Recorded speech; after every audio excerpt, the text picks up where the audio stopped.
Previously on the Blockbuster Buster. You look sad, Mr. E. How comes it? It's just that my love for Shrek and DreamWorks pretty much ended with this movie. Then we moved into that stupid DreamWorks era of movies that were big on gags and low on plot. What movie do you feel started this trend, Mr. E?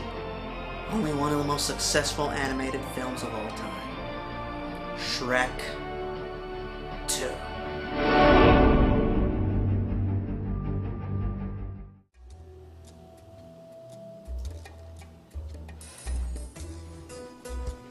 How you holding up there, Mr. E? I'm inexplicably nauseous. That would be your powers leaving you, Mr. E. So what do we do next? Well, we already woke the film analyst in you. It's time to stir up that passionate fanboy that everyone knows and loves. And how do we do that? With a little help from an old friend. It's time to get our geek on.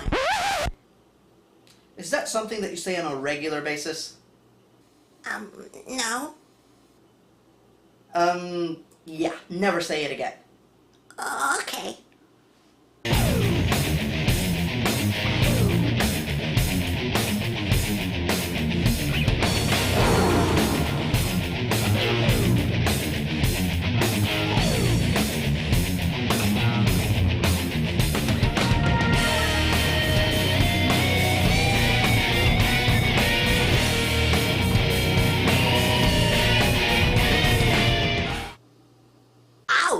Don't forget to introduce yourself like I taught you.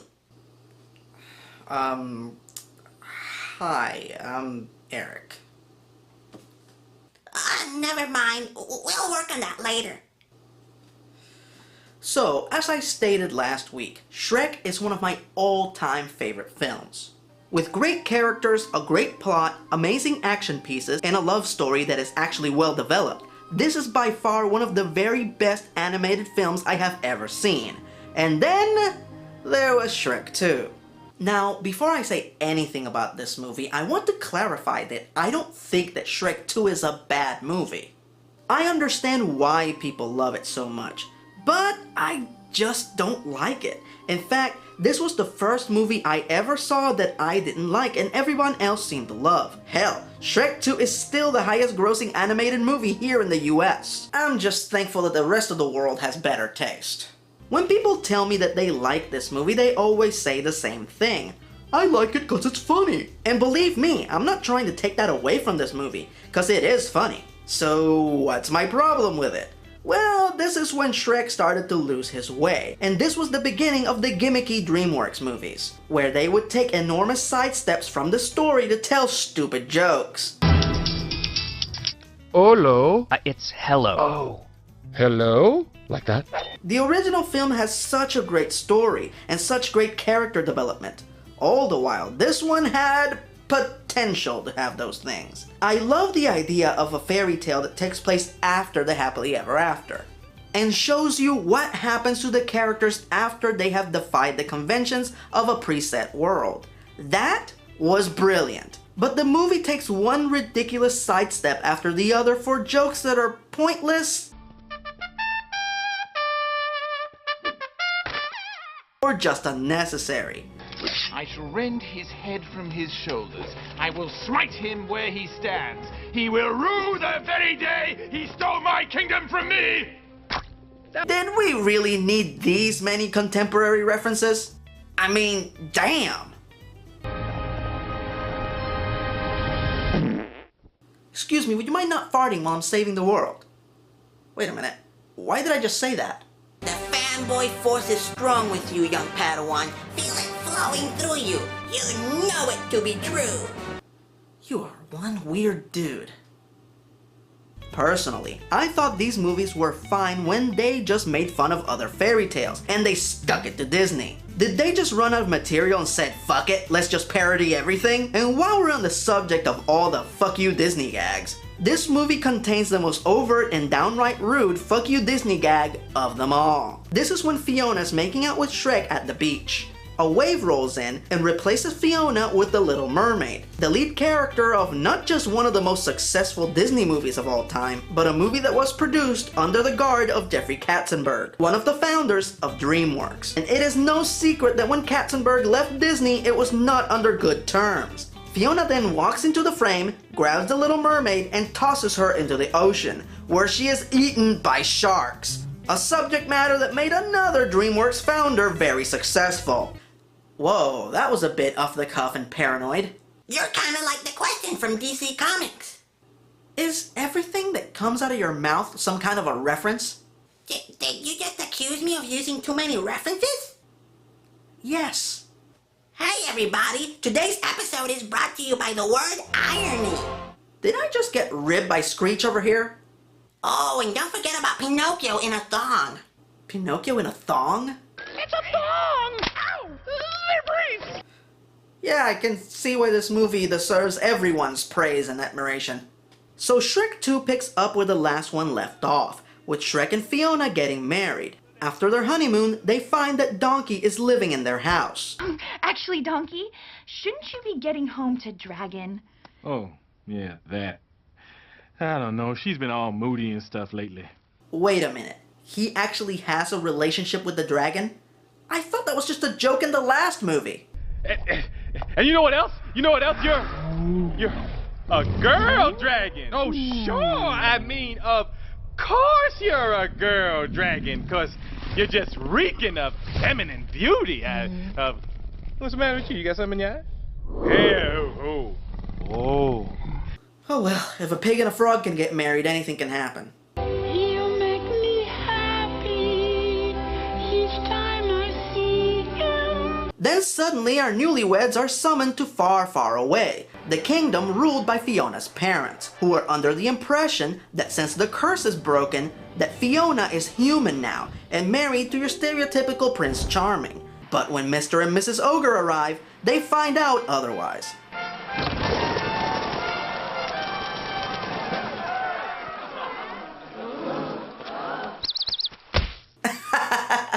See, I told you this movie had some funny gags. Very quickly, Shrek sees that he is creating a great deal of friction between Fiona and her dad, and thus, our hero deals with the very adult dilemma of making sacrifices for the person that you love. Unfortunately, he falls under the impression that Fiona wants a traditional human relationship with a proper handsome prince. Now, I don't know about the rest of the world, but as a fan of these characters, I naively assumed that they had a good enough relationship where they could talk this out and figure out what they each truly wanted. But nope! Shrek just assumes that this is what Fiona wants, because the writers hammered in the plot point. And when I say hammered in, I mean they sledge-hammered it in. I'm talking jackhammered. So Shrek's solution is to use a happily ever after spell that will change all of them into stereotypical pretty fairy tale characters. Princess! Donkey? Wow, that potion worked on you too, huh? What potion? Oh, it's kind of a long story, but see, Shrek and I took some magic potion, and well, now we're sexy! And if Shrek and Fiona share true love's first kiss by midnight, the change will become permanent. However, this means that you only get about 50 minutes of regular Ogre Shrek. And then, for the bulk of the movie, you are stuck with Mark Ruffalo Shrek. Personally, I thought this was a big ripoff, but of course, the rest of the world disagrees. Look out, princess. Here comes the new me.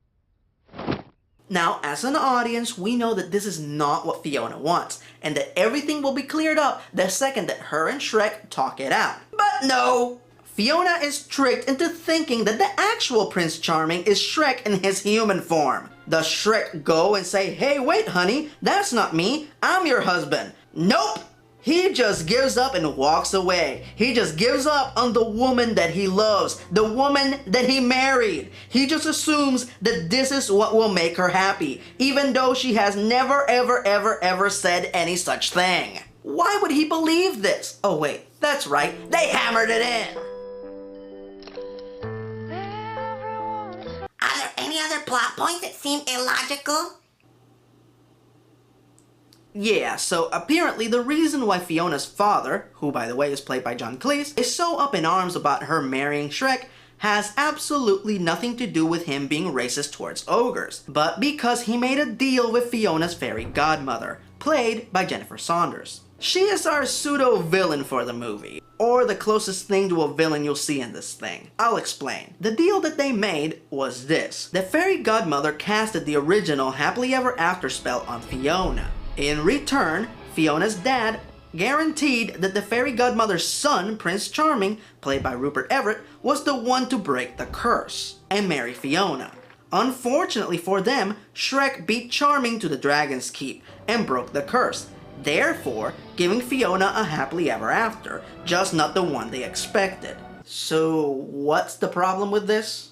It's obvious that all the fairy godmother wants is for her son to become nobility, so he can enjoy the perks and benefits that come with that title. Now, the fairy godmother held up her part of the bargain. The curse was broken, and Fiona got her happily ever after. So if all they truly want in return is to be accepted into nobility, why don't they just have the king give her son a title, or knight him, or better yet, she's a fairy god-fucking mother! Why doesn't she just turn her son into a real prince? You know, like the genie did in Aladdin. Are you gonna love this guy? Prince Ali, fabulous he, Ali Ababa. But no, the only way for Charming to become a prince is to marry Fiona. Why? No explanation. So, what is Fiona's dad's solution to this dilemma?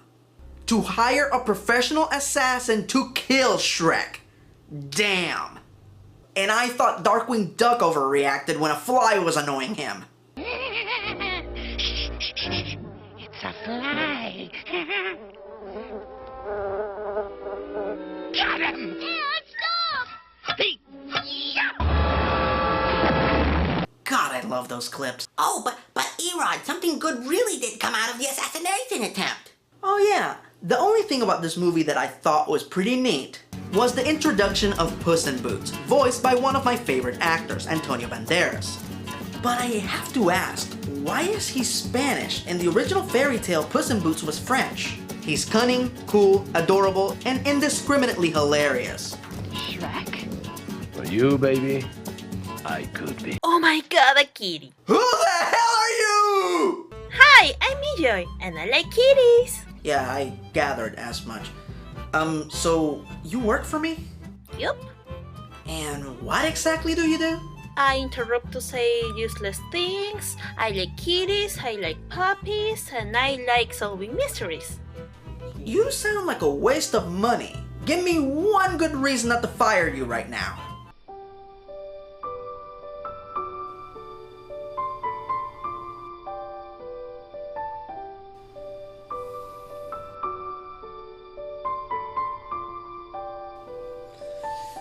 Alright, fine, I'll keep you on the payroll. Yay! Alright, where was I? Things about this movie that you felt violated what was established in the first film? Thank you. You know, I found you annoying at first, but your appeal kind of grew on me, like a commercial jingle. 5 minutes? Don't push it! I'm sorry. Anyway. You know how there were no songs in the first movie, and the only time that a character goes to sing, he gets knocked out?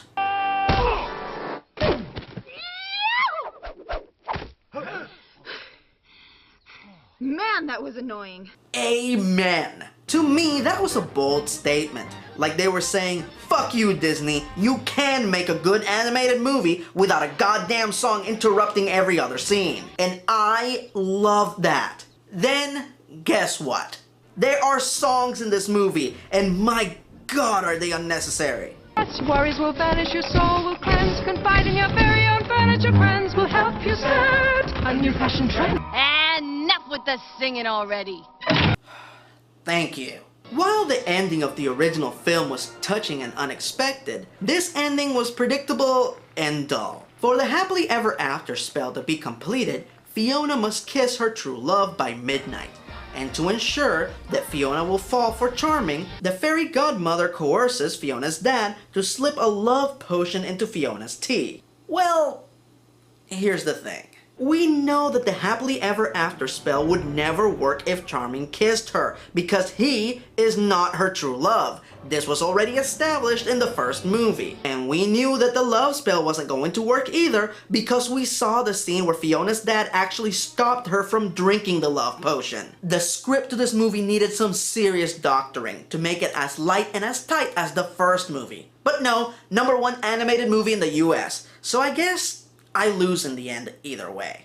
Anywho, with a half-decent story, dumb side gags, pointless parodies, and a whole lot of underdeveloped characters, this is by far one of the weakest sequels I have ever seen. But people can't get enough of it. Hell, this movie was nominated for an Oscar. Yes, this plot hole-written bit of nincompoopery was nominated for a Best Animated Film Oscar, so it goes to show that no matter what I think, oh, not again. Oh no, you've gone too long without busting a movie. Why would I bust Shrek 2? Even though I don't like it, it doesn't really make me angry. Oh, then we're gonna have to work on that next. Oh, and somebody just arrived to help you embrace that feisty Latino fury inside of you. Bye! Alright, Poppy, we're gonna talk about one of the very first movies that pissed you off. Oh, no. Come on, Poppy, say its name.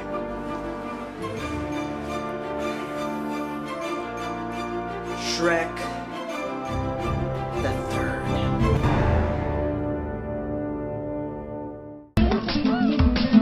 Here we go! Easy into new sensations, new kicks in the candlelight. She's got a new addiction for every day and night. She makes you take your clothes off and go dancing in the rain. She makes you live her crazy life, but she'll take away your pain like a bullet to your brain. Upside, inside out, living la vida loca. She pulls and pulls you down, living la vida loca. Lips are devil red and the skin's the color mocha. What you do? She will wear you out, living la vida loca. Oh, she's living la vida loca. Say it one more time now. Living la vida loca.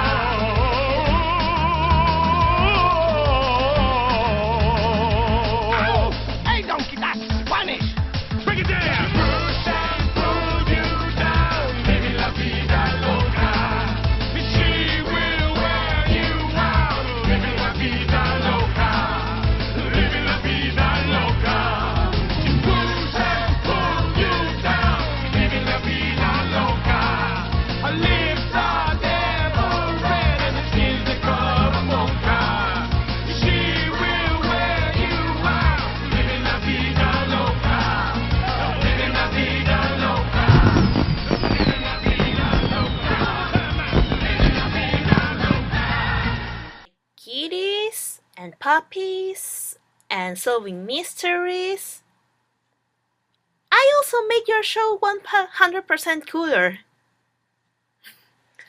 No, no es cierto.